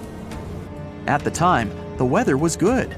The one message sent that day from the ship indicated no issues or concerns, and a distress signal was never sent. A thorough naval investigation followed. Its conclusion? Many theories have been advanced, but none that satisfactorily accounts for the ship's disappearance. In other words, the investigators were stumped. There's also the Dragon's Triangle, located in the Pacific Ocean. The most disturbing story involves a group of Japanese vessels that disappeared in the 1950s. When researchers were sent to investigate what happened, they too disappeared. In each case, it's impossible to truly know what occurred, and it's easy to get caught up in stories of giant sea monsters lurking beneath the waves. Who doesn't like a good scare? And Sanderson was willing to accept the possibility of such stories being true. He believed the vile vortices that he studied could be explained by anything from a wrinkle in the space-time continuum to magnetic abnormalities to underwater people. Of course, Sanderson was not only a huge fan of strange places, he also wrote about strange creatures like Bigfoot and the Loch Ness Monster. His skills as an impartial scientist are questionable though. In 1948, he claimed that some 3-toed footprints found at Clearwater Beach in Florida were proof of 15-foot-tall penguins, arguing that they were impossible to fake. In 1988, Tony Singerini revealed that he and his friend, attaching some cast-iron feet to his high-top sneakers, were behind the giant penguin hoax. So maybe Sanderson isn't the most reliable source after all, but there are also some very compelling and wholly natural explanations. Let's look specifically at the Marysburg vortex. It's entirely possible that ships like the Bavaria and the Picton were done in by a mix of bad luck and bad weather. Unsettled weather is certainly not uncommon on Lake Ontario, and flash storms on the open water can prove dangerous to the most skilled sailor. And even today, With advances in weather forecasting, we get it wrong all the time. Back then, there was no way to predict that a storm was just around the corner. And the weather was just one issue. Historian Mark Seguin said that the area was always known to be dangerous, as the lakebed quickly becomes shallow along the eastern shore. There are also small rocky islands and shoals scattered throughout the area, making sailing a risky venture, especially for larger vessels or those weighed down by heavy cargo. By the mid-20th century, modern weather forecasting and improved shipbuilding alleviated most of the hazards of the Great Lakes shipping, resulting in fewer losses. The last major shipwreck in any of the Great Lakes was that of the SS Edmund Fitzgerald, which sank off the coast of Lake Superior in 1975, with 29 crew members going down with it. It seems the vortex is no match for human progress. And as for lights or images in the sky, in most cases, it's the result of an interesting phenomenon called thermal or temperature inversion. When this happens, a layer of warm air becomes trapped under cold air. This can result in mirages or reflections. So, a light on the ground that is miles away can be reflected in the sky, giving the impression of a flying object. Other parts of the mystery may be solved with a little time. Lake Ontario's freshwater and frigid temperatures help preserve the ships and planes that came to rest there. As divers and researchers continue to explore the area, maybe we'll finally learn the fate of the Bavaria, the Picton, Captain Sidley, and his son. The Bermuda Triangle is one of the most heavily traveled shipping routes in the world. Some skeptics believe that this fact solves the Bermuda Triangle mystery. Statistically, the busier the area, the higher the frequency of accidents and disappearances. While this makes sense, it's not the frequency of disappearances that's responsible for the mystery of the Bermuda Triangle. It's the lack of explanation or wreckage found. On his very first voyage to the New World in 1492, Christopher Columbus sailed through the Bermuda Triangle. Columbus reported that one night, when he was on the deck of the ship, he noticed a giant light appear in the distance, unlike anything he'd ever seen before. Columbus looked at his compass for direction, and it gave off erratic readings. You might have noticed that the Bermuda Triangle doesn't appear on any world map. This is because official institutions refuse to acknowledge that the area actually exists. No one exactly knows how many ships and planes have disappeared in the Bermuda Triangle. The rough estimate is 50 ships and 20 planes. Most of the time, the disappearances had no explanation and no wreckage has ever been left behind. When the TBF Avenger planes went missing, a massive search operation was conducted. Boats and planes searched the Bermuda Triangle for any signs of the aircraft. One of the boats searching was a PBM-5 Mariner airboat. The airboat took flight at 7:27 p.m. and called in a routine radio message 3 minutes later. Then, it was never heard from again.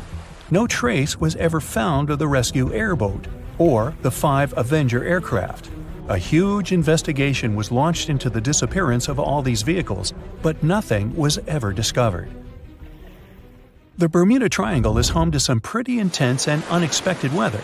Storms build up quickly and unexpectedly, then disappear soon after. If you blink, you might miss it. This could explain why few distress signals are issued. Pilots and sailors never saw the weather coming. A popular theory suggests that rogue waves are responsible for the many disappearances. Rogue waves are called extreme storm waves by scientists. They occur when different weather patterns take place at the same time and cause large unexpected waves that reach up to 100 feet tall. Witnesses say that the waves look like giant walls of water. These waves could explain why ships go down fast and without leaving any trace. Just off the coast of Japan, you'll find the Bermuda Triangle of the Pacific Ocean. They call it the Devil's Triangle. Between 1950 and 1954, 9 ships disappeared in this area without leaving a trace. The ship Kaio Maroon 5 was sent to investigate these unexplained disappearances when it also vanished. After this incident, the Japanese authorities labeled the area as a danger zone, and sailors were encouraged to avoid it. Some people blame all disasters on the extraterrestrial paranormal activity.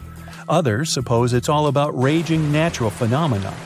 Some scientists believe the cause of anomalies is the environmental changes. Also, there's a really high concentration of methane hydrates on the bottom of the ocean in the Pacific Bermuda area. This gas tends to set off, and when it happens, bubbles start forming on the surface of the water. These gas eruptions can interrupt the ability to float and can easily sink a ship. Because of this chemical reaction, there won't be even a trace left. Underwater volcanoes are said to be another possible explanation for the Japanese Dragon's Triangle. In fact, they can take down even small islands. Luckily, nobody lives there. It's a pretty common thing in this area that some of them disappear underwater and others appear out of the blue because of seismic activity. You'll never find the Dragon's Triangle on any official map of the world, so nobody's quite sure about how large it is in reality. In July 2015, 2 teenagers disappeared after setting sail off the coast of Florida. There's some mystery about what the 2 teens were really getting up to. They told their parents that they were just going to fish, but they told their friends that they were crossing to the Bahamas. Shortly after they left, a line of thunderstorms moved towards the area, and the boys were never heard from again. A massive search was conducted, but sadly, nothing was found. 1 year later, the pair's boat was found off the coast of Bermuda with a broken iPhone and some personal effects left inside. One of the most popular and bizarre theories trying to solve the Bermuda Triangle mystery comes from Charles Berlitz. He insists that the area is home to the lost city of Atlantis. The missing ships and planes and malfunctioning equipment, according to him, were all caused by rays of energy let out by the special energy crystals that power Atlantis. While this sounds silly, Berlitz's theory was convincing enough that over 20 million people bought his book worldwide. Previously, the compass wouldn't work well in the Bermuda Triangle since the lines of the 2 poles coincided here, true north and magnetic north. But if you fall into this line, your compass will behave strangely. But the magnetic north is constantly shifting, and now it's far beyond the triangle. No legend says pirates of the last centuries operate in the Bermuda Triangle, or that the Flying Dutchman makes other ships disappear. A popular theory is that ships travel to the distant past or future through a time portal in the Bermuda Triangle. Fortunately, these are all myths. Just imagine hundreds of giant tentacles reaching out to a group of ships sailing through the Bermuda Triangle. In the past centuries, they could easily sink an entire fleet, since the ships were made of wood and were lighter. Squids wrapped decks with their strong tentacles, made holes in the ship's hulls with their sharp beaks. Toothy suction cups could break the masts and tear the sails. The water was filling the holds and slowly rising to the deck. The ship sank in a matter of minutes. Survivors reached the shore and told everyone about huge monsters. This is how the legends of the Kraken appeared. Fortunately, now people have sonars and equipment for monitoring the sea space. They say the main reason why this place is so enigmatic must be the magnetic fields that form this ominous triangle. Ocean floor is made of rocks containing a lot of magnetite. It's more like iron. Magnetic fields react to the high concentration of magnetite on the ocean floor, which may start a sort of conflict between the two. It can often lead to various weather anomalies and, as a result, navigation issues. And naturally, any changes in the ocean floor or the Earth's magnetic fields influence the Bermuda Triangle a lot. Magnetic fields tend to shift their position, so do tectonic plates and even the continents, even though we never notice it. The skies are usually very clear there, but back in 1883, some people witnessed abnormal things in the area. Some claim to have seen large blocks of ice falling from the skies, and the crew even managed to save one as hard proof. Seems like the Bermuda Triangle has an alternate not only on Earth, but even in space. Spacecraft usually don't disappear into thin air though, like there's no air. This anomalous area is really large and stretches right above the South Atlantic. It occupies the area from Chile to Zimbabwe, and sits right at the point where Van Allen radiation belts are the closest to the surface of our planet. The Earth has 2 such belts, which come in handy trapping the particles that shoot in from the Sun. They do a great job protecting the Earth from radiation. The magnetic field there is lower, so it allows the Earth's radiation belt to come closer to the surface. Whenever a satellite passes by, it will be exposed to radiation, which might lead to serious damage. So no satellite can take pictures of it. The South Atlantic anomaly is part of the Earth where natural radiation just flows out of control. Still, there is little evidence that all these triangles are really dangerous. Many believe the Bermuda Triangle itself has been proven time and again to be nothing but a work of fiction. In fact, some shipwrecks, such as the Ellen Austin, gained popularity in the middle of the 20th century, while nobody even thought of drawing a triangle in the Bermuda area before that. The mystery was popularized by science fiction writers and became a common myth, while no serious research proved it any more dangerous than other parts of the world's ocean. So, the crew of the Ellen Austin back in 1881 weren't even aware of the Bermuda Triangle back then, let alone afraid of it. What do you think?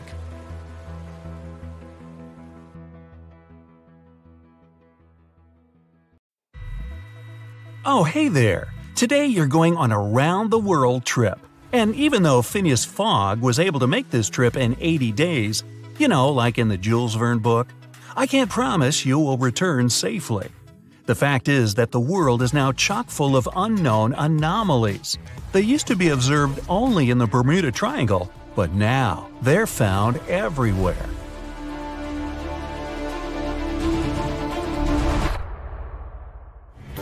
We start the journey from New York, and our first destination is Los Angeles. The best way to get there is by plane. But while even an ordinary plane is designed to withstand severe storms, yours is special. Your very own Iron Eagle has a reinforced hull, an enlarged fuel tank, and a rescue capsule that will ensure your survival in an emergency. Okay, you take off into clear sky. White clouds, bright sun, and no turbulence at all. But suddenly, this piece is shattered by strong winds, black clouds, and bolts of lightning. One cloud looks especially sinister. It seems to be alive and growing in size. You have no choice but to fly through it. You take a deep breath. As soon as you fly in there, everything plunges into absolute darkness. You can only see white flashes. They brightly illuminate black clouds for a couple of moments, but are nothing like lightning. The turbulence is increasing, and you can hardly hold the controls on your hands. Suddenly, the cloud begins to change its shape. It gradually forms some kind of tunnel, and you fly dead center of this ring. But now, the tunnel walls begin to close down on you. The only way out is to fly to the light at the end of the tunnel. So you increase thrust and focus. All the electronics of the plane are squeaking and warning of the danger. The engine is at its limit. You're sweating from tension. The walls of the tunnel almost touch the wings of the plane, and you did it! You left this dark cloud just at the very last moment. You can exhale with relief. Now you're in a dense gray fog. You don't see a gap in it for miles around. Your radar is malfunctioning and can't show you where you are. It's time to contact ground control and determine your location. And when you hear the ground control's reply, your eyes become like bowling balls in surprise. Turns out you're already in Los Angeles airspace. What? But this is just impossible. Usually this trip takes about 5 hours. But now you've traveled about 2,500 miles twice as fast. To understand this, we need to open an encyclopedia of Bermuda anomalies. It's quite popular among travelers today. You flick through to the chapter of time travel, and here it is. In December 1970, experienced pilot Bruce Gurnon fell into a similar anomaly in the Bermuda Triangle. He managed to survive and shared his experience. Scientists were able to explain most of the strange events he saw, but the journey through time is still a mystery. And now there's a lot of these sky tunnels around the world. Well, this anomaly seems even useful. You've saved quite some time and fuel. It's time to land the plane, change transport, and head to your next destination, Japan. This time you'll be traveling by ship. A voyage through the Pacific Ocean should be calm and peaceful, and you'll be able to rest after a difficult flight. In a couple of weeks, the captain of the ship comes down from the bridge and reports a terrible fact. You're lost at sea. The passengers are shocked. Some people start shouting at the captain, accusing him of incompetence. In response, he shows a compass that was supposed to help him in navigation. The device has gone crazy. Its hand is spinning like the second hand of a watch. Suddenly, a thought occurs to you. You must have entered another anomalous area, the Devil's Sea. This is as mystical a place as the Bermuda Triangle, and it's marked with a red dot in your anomaly encyclopedia. Between 1950 and 1954, many ships and hundreds of crew members were lost there without a trace. In 1955, Japan sent its research ship Kaio Maru No. 5 here to find the cause of the disappearances. Unfortunately, that ship also went missing without a trace. But now you know there's a geomagnetic anomaly in this place, which drives all compasses crazy. This is because of high metal content in the ground underwater. The magnetic compass arrow is very sensitive to such things. So you take the situation into your own hands and suggest you use other navigation methods. Neither radio nor satellite navigation works either. So you raise your eyes to the sky and just watch the sun. The sunset is to the west, and it's exactly the direction you need. Pretty soon, you finally step on solid ground. Welcome to Japan! A couple of souvenirs and on to the airport. This time you're heading to the east coast of India. The flight is going fine, no turbulence or malfunction of the plane's tools. You observe the night sky through the window and suddenly see a strange light. It's small and moving up and down. Other passengers don't even pay attention to it. For them, it's a common thing. When you open your encyclopedia, you quickly learn that the first person who described this anomaly was Christopher Columbus. He said it was like a candle moving upwards. He also wrote that a flame suddenly burst out in the sea. It all happened just as he was sailing through the Bermuda Triangle area on his first journey to the New World. But now, these lights are a common sight around the planet. In India, you buy a ticket for a cruise liner that goes to Florida. This route is popular among tourists as it goes through many interesting anomalies. It's more of sightseeing now. The first of them is a ghost ship. The hunt for it lasted for weeks. Each time the cruise ship got close to the ghost, a thick fog fell on the water. Tourists stood on viewing platforms and looked for the mast of the ship in the distance. But it appeared and disappeared like a shark fin. Finally, you manage to get closer to the ship. But everyone is asked to stay on board the liner and not attempt to come aboard the ghost ship. All tourists know the sad story of when this ghost was first found. In 1880, the Ellen Austin found a drifting schooner in thick fog. The captain sent a few people to scout there. They found a lot of valuable cargo and personal belongings of the crew. But there was no trace of other people. It looked as if the entire crew of the ghost ship simply disappeared. The captain of the Ellen Austin decided to tow the ghost to the port to sell its cargo. But as soon as they started their voyage, a strong storm divided the ships and the ghost disappeared. The crew spent several days looking for it. They managed to find the schooner again, but the prize crew on it was gone, just like the original crew of the ghost ship. So you continue your journey, and after a while, you enter the most mysterious place on the planet, the Bermuda Triangle itself. This zone is considered the birthplace of all anomalies. All the tourists gather on one side of the ship. The place they're looking at is like a giant bubble bath. The captain of the ship makes an announcement. Any kind of open fire is strictly prohibited here. This anomaly is in fact a source of natural gas. Methane bubbles burst out of the Earth's crust and rise to the top. These deposits are responsible for the loss of many ships. Of course, if you light a match next to such bubbles, well, kaboom! The last stretch of the journey from Florida to New York will be very intense. There are extreme weather changes in this area. For the moment, the sun is shining and there is no wind at all. But in a second, there's a sudden strong storm. Lightning strikes literally every second, and the sky is completely covered with black clouds. And in another minute, the sun's rays disperse the clouds and the storm ends. This is another anomaly caused by the Gulf Stream current.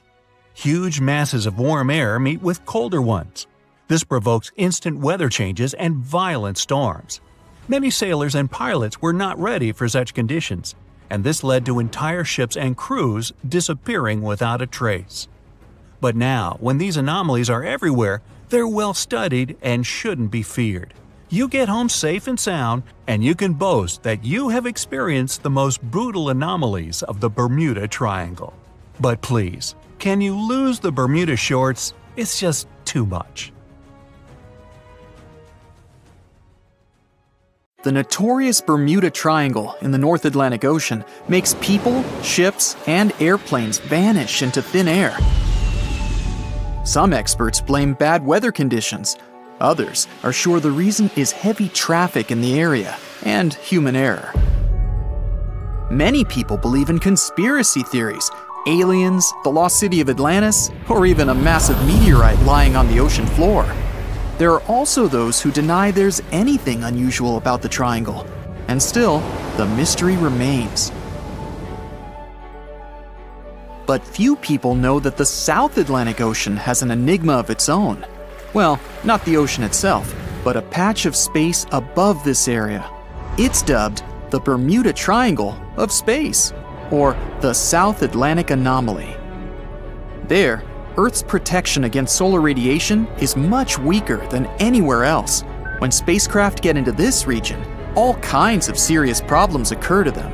For example, their equipment can fail or break down out of the blue. When NASA was launching its $2.5 billion Perseverance rover in July 2020, the space agency planners had to do their best to avoid the Space Bermuda Triangle. Otherwise, it could have easily wreaked havoc on the spacecraft headed for Mars. This bizarre region stretches from Zimbabwe to Chile. The anomaly itself seems to be connected with one of the two Van Allen radiation belts. These belts are zones of intense radiation that comes from the solar wind. Charged particles get caught by our planet's magnetic field. They form two rings that surround Earth, stretching from 400 to 36,000 miles above the surface. The inner Van Allen belt is made up of mostly protons, while the outer is mainly electrons. By trapping the particles, the two belts protect you and our planet from getting harmed by solar radiation. The South Atlantic Anomaly lies in the region where the inner Van Allen belt comes very close to the planet's surface. In this place, Earth's magnetic field is especially weak. Nothing prevents cosmic rays from reaching as far as a mere 120 miles above the surface. The more solar radiation, the more high-energy particles gather over the South Atlantic Ocean. The problem is that this radiation hotspot sits so low that many satellites have to travel through it while following their orbits. There, they get bombarded by protons at a speed of 18,000 hits per square inch per second.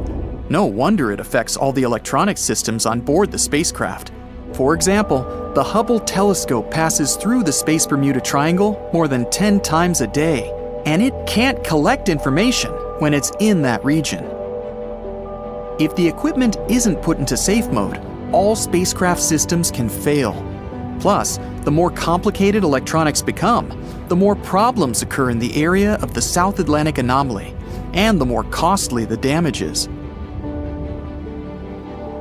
The SpaceX CRS-1 Dragon spacecraft almost went out of control in October 2012. Attached to the International Space Station, it had serious problems while passing through the magnetic anomaly. Luckily, those issues were short-lived. In March 2016, the Japan Aerospace Exploration Agency lost contact with its satellite Hitomi. It was launched about a month before to study processes happening in the universe. Later, it was found out that the spacecraft had broken into pieces and crashed down to Earth. One of the motion sensors reported that the satellite was rotating, but in reality, it was stable. When the control system tried to prevent the unwanted and non-existent spin, the spacecraft fell to pieces. This accident cost almost $280 million and 3 years of preparation. But returning to the Earth's magnetic field, why is it weaker above the South Atlantic Ocean?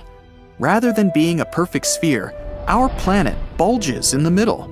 If you measured Earth's diameter at the equator, it would be 27 miles wider than the pole-to-pole one. in the areas where there's a dip, charged particles from space can get closer to our planet's surface. The magnetic field is created when liquid metals flow in our planet's outer core. This generates electric currents and also gives Earth its south and north poles. But these poles aren't constant because our planet's magnetic field is constantly shifting. Sometimes it's getting weaker, and at other times, it's growing stronger. Right now, the Earth's magnetic field is weakening. This process started more than 1,000 years ago. Scientists don't deny that one day, Earth's magnetic poles might flip. Then, the North Pole will become the South, and vice versa. Such a phenomenon has been happening all the way throughout the history of our planet. The last time, it occurred around 780,000 years ago. Experts are still unsure if such a flip is going to happen this time. After all, it's not an instant change. This long process can even reverse all of a sudden. Something like that happened 40,000 years ago. At that time, Earth was really close to renaming its north magnetic pole to the south. But that brisk event turned out to be not a full reversal. While scientists were trying to figure out how long the South Atlantic anomaly had been around, they made a curious geological discovery. It showed what our planet's magnetic field looked like several thousand years ago. The Bantu people were a tribe of ancient Africans who lived about 1,000 years ago in the region of the Limpopo River Valley. Nowadays, this area is inside the South Atlantic anomaly. Bantu people had an odd ritual. During droughts, they burned their own clay huts. They hoped such a sacrifice would make it rain. But when clay burned at high temperatures, the magnetic minerals in it aligned with Earth's magnetic field. That's why when the substance cooled down, the minerals showed the planet's magnetic field pattern. It helped the scientists learn that the process of the weakening of the magnetosphere started long ago. The clay patterns even specified certain periods of time when the process was especially active: 400 to 450 CE, 700 to 750 CE, and 1225 to 1550 CE. Even better, the researchers likely found the answer to the mystery of the space Bermuda Triangle. They noticed there was something unusual about the boundary lying between our planet's silicate mantle and its liquid iron-nickel outer core. This region is almost 1,800 miles beneath Earth's surface, and that's where a huge reservoir of super dense rock sits. Some experts state that the thing might be tens of millions of years old and thousands of miles wide. It's not 100% clear how a rock, even if it's that big, can interfere with the magnetic field of the entire planet. It might be because it's located right between Earth's boiling outer core and the mantle, which is much stiffer and cooler. The enormous boulder might be disturbing the layer of iron, and it's the very thing that helps to form our planet's magnetic field. Whatever the reason is, exactly under Africa, the magnetic field is reversed, and that's what's likely to cause the anomaly that affects spacecraft. At first, the scientists thought their discovery meant the magnetic field was about to flip again. If it was true, our planet would go through several catastrophic events. The continents would start to lurch in different directions. It would trigger catastrophic earthquakes, lead to the disappearance of many species, and provoke climate changes. Luckily, there's no evidence that the consequences of the pole reversal would be that bad. Even better, it might not happen at all. After more research, it became clear that the Bermuda Triangle of space isn't a sign of an upcoming pole reversal. The events taking place under the continent are more likely to be part of a bigger scale pattern. But the South Atlantic anomaly is scary enough on its own.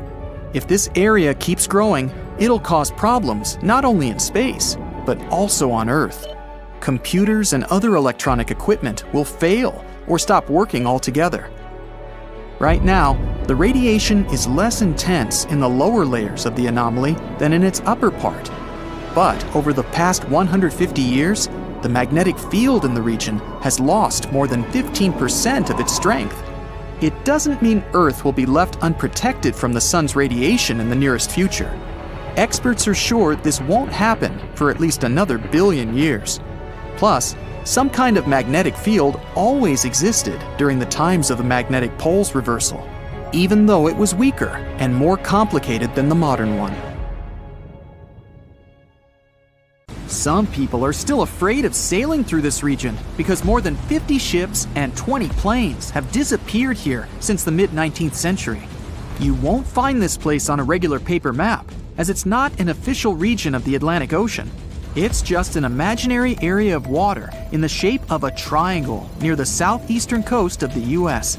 Right now, we're going there to debunk all the myths and fairy tales about this place. The most popular theory says that the ancient city of Atlantis was once located where the Bermuda Triangle is now. It was inhabited by a more advanced civilization than the rest of the people on Earth. In this area, some mysterious crystals were installed that generated infinite energy and powered the entire city. Then the city sank, and its ruins still lie on the bottom of the Atlantic. But among its ruins, there are still places where crystals work. They're the reason for most disappearances. Crystals randomly release beams of energy towards the surface and disable the electronics of planes and ships. There are no facts to support this theory. Someone once wrote this legend in a book about the Bermuda Triangle, and some people have been supporting it ever since. However, there's some oddity associated with electronics.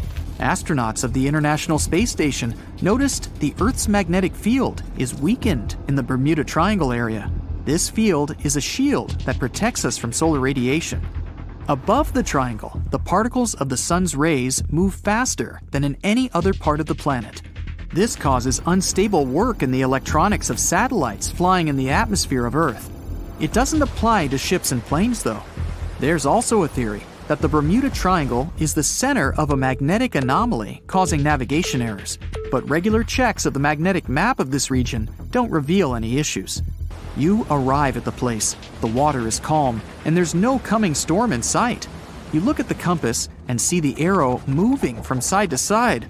Oh no, it's begun! Panic rises within you, and you quickly turn the steering wheel of the ship to sail away from this place. Oh, stop.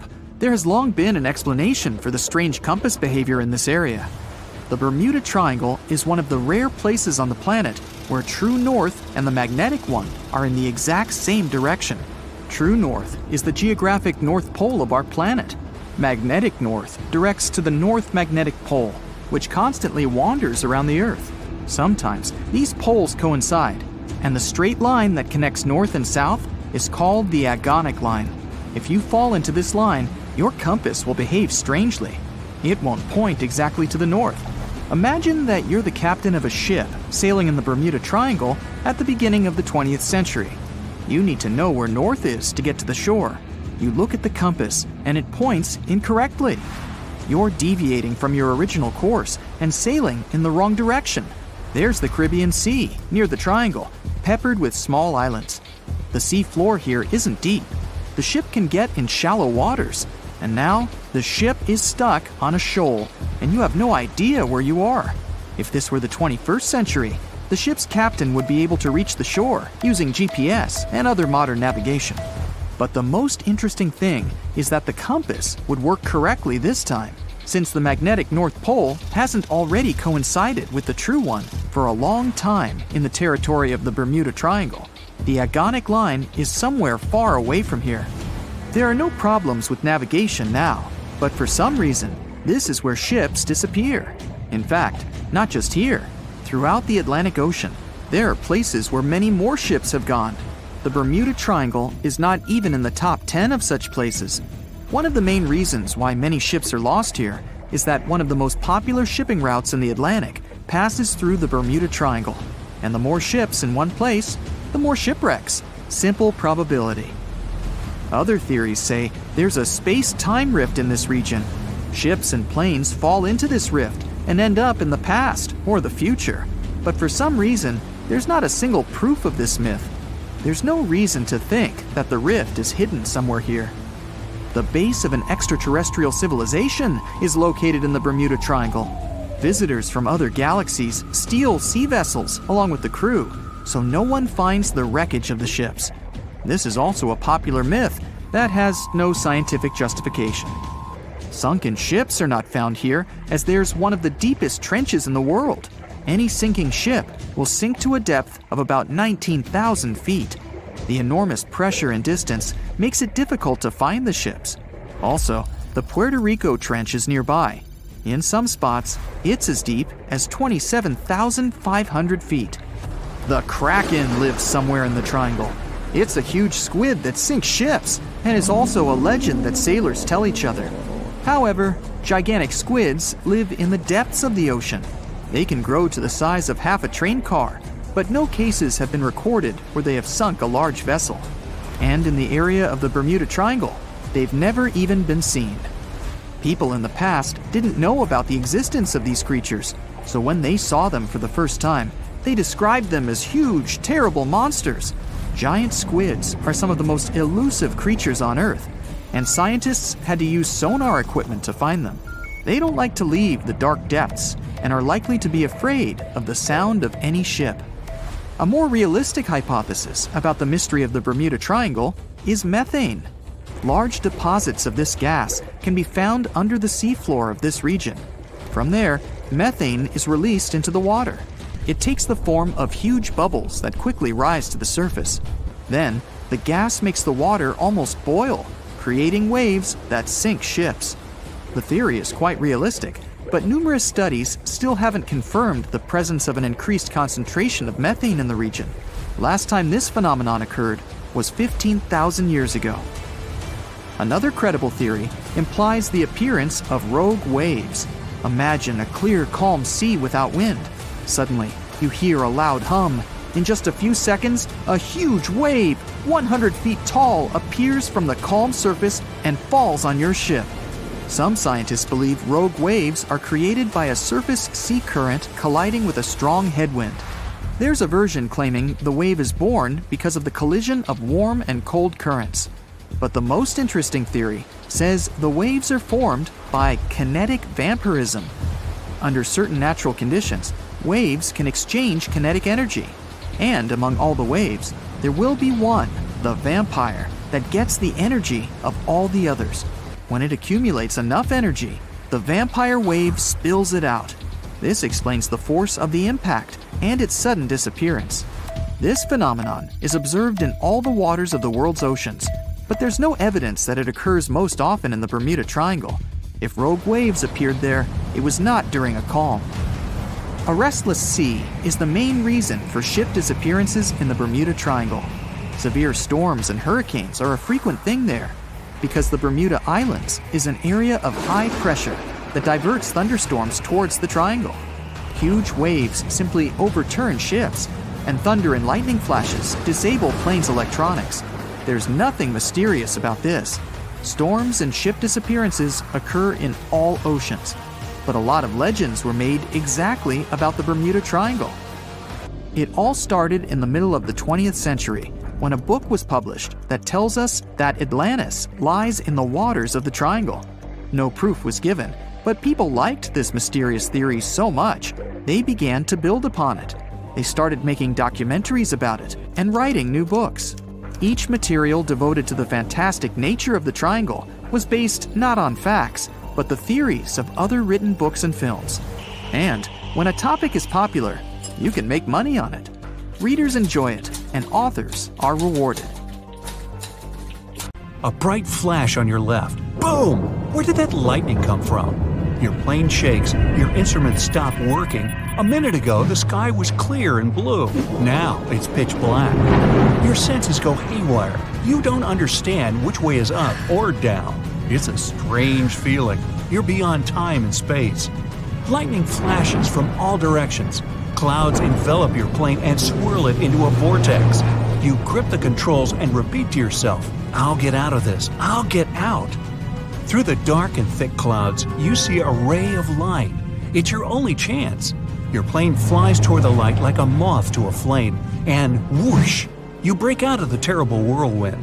your instruments are back to normal, the plane's no longer shaking, you're saved.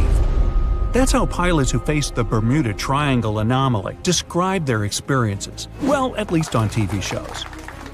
The huge chunk of ocean between Miami, Bermuda, and Puerto Rico remained the planet's most mysterious area. But it's not alone. Alaska has its own triangle. Since the late 80s, 16,000 people have disappeared there. Eyewitnesses to the Bermuda Triangle anomaly talk about thick fog, lightning, balls of light, and hallucinations. In Alaska, everything's a bit more complicated. People, planes, ships, they just disappear without a trace. There's no one around to tell us what it felt like.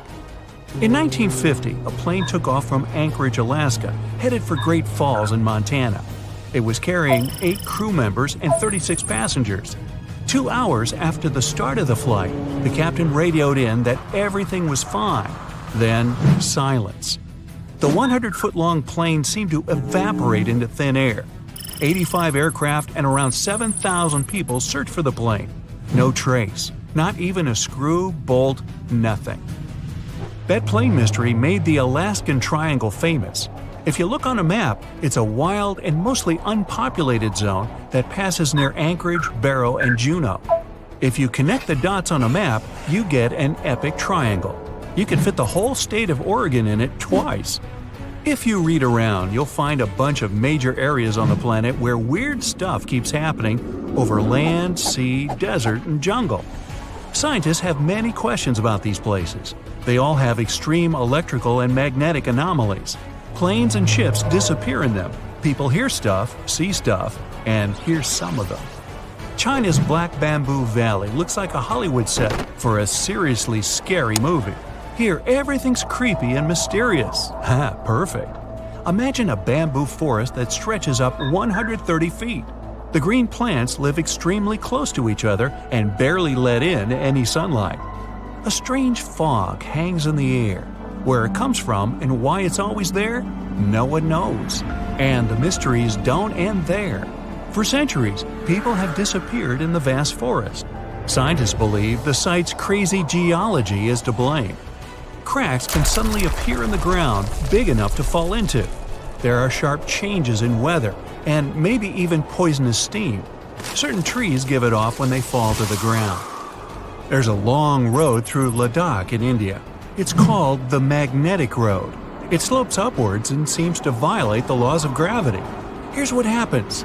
You drive to the foot of the hill, turn off the engine, and get out of the car. The car starts rolling uphill up to 12 miles per hour. Why does it happen? Theory 1. The hill has an incredibly strong magnetic pull, and it attracts cars once they get too close. The Indian Air Force supposedly avoids flying over it to avoid any interference with their equipment. Version 2. It's all just an optical illusion.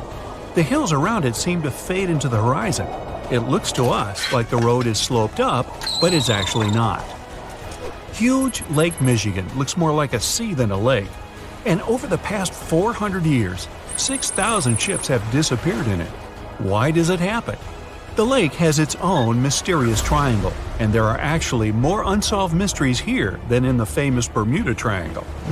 In 1950, Flight 2501 disappeared over the lake, en route from New York to Minneapolis.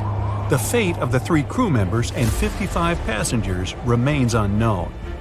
In 2007, an underwater archaeology professor was surveying the bottom of Lake Michigan. He found stones arranged in a circle 40 feet down from the surface. They kind of look like Stonehenge in England, but why were they at the bottom of a lake? Who put them there? Archaeologists found a carved pattern on one of the stones. Its outline resembles a drawing of an animal. Now, that's not unusual, except that this particular animal, which looks like a mammoth, was probably carved around 10,000 years ago. Sleep is very difficult for the Venezuelan locals who live near Lake Maracaibo. Right at the place where the Catatumbo River flows into the lake, there are huge electrical storms that can go up to 10 hours long. 260 days a year. That's over 1 million lightning bolts over the lake every year. Scientists don't know exactly what causes the daily lightning parties. Some people think it's due to the gas methane which comes out of the ground. Other scientists blame uranium deposits in the soil. Nowadays, though, most researchers are sure that the lightning's caused by weather. Cold mountain air smashes against warm sea air. The result? A lot of friction and moisture, the perfect combo for near-nightly natural fireworks. It's super loud and kind of annoying if you live nearby, but the area is really important for the planet. It helps regenerate our vital atmospheric ozone. And the one that started it all? The Bermuda Triangle. Planes, ships, all gone without a trace. The theories are endless. Scientists even think there might be a huge meteor at the bottom of the sea that emits its own magnetic energy. It might have confused the navigation equipment on all those unlucky carriers. And it's been going on for a while. Researchers think that it was causing trouble even way back in Columbus's time. As far as Alaska's concerned, magnetic anomalies are a dime a dozen. Around here, your compass might be off by 5, 30, or even 60 degrees. But equipment malfunction isn't really enough to explain the disappearance of so many aircraft and people in this absolutely massive state. Alaska is wild. High mountains, never-ending forests, snow in the winter, and some serious heat in the summer. There are 3 million lakes, 12,000 rivers, and around 100,000 glaciers. There's only one person per square mile. California has over 250. You could walk for days, weeks, even months without seeing anyone, except maybe a bear or two. And the days and nights can be really confusing this far north. Tourists from all over the world dream of coming to Alaska to see the planet as it was before. No concrete jungle, no endless roads, warehouses, and cornfields. But this isn't just a beautiful place. It's also an incredibly dangerous place. You can get lost in the forest, run out of food, get soaked to the bone, lose your compass or GPS. In the harsh conditions of Alaska, danger's always just around the corner. Most vacationers just aren't prepared for that. 80% of the state's communities aren't connected to the road system. Back in the Wild West, horses carried people, products, and information. In Alaska, it's all about planes. Alaska has 9,000 aircraft and 8,000 pilots, and counting. That's more than 1 out of every 100 Alaskans. Sudden weather changes, frequent and wild rain, snowstorms, and fog. Not a great recipe for a smooth flight. The wings on Alaskan planes can get covered with ice. The fog can hide the snowy mountaintops, and strong gusts of wind can knock a tiny plane way off course. That's what those pilots have to deal with every time they take off. So, that plane that disappeared? Investigators believe that the Douglas C-54 Skymaster disappeared due to bad weather, and any debris was covered with snow or fell into a lake. 5% of Alaska is covered in glaciers, and there are loads of cracks in them, some big enough to fit a person, a few people, or even a whole airplane. That's it for today. So hey, if you pacified your curiosity, then give the video a like and share it with your friends. Or if you want more, just click on these videos and stay on the bright side.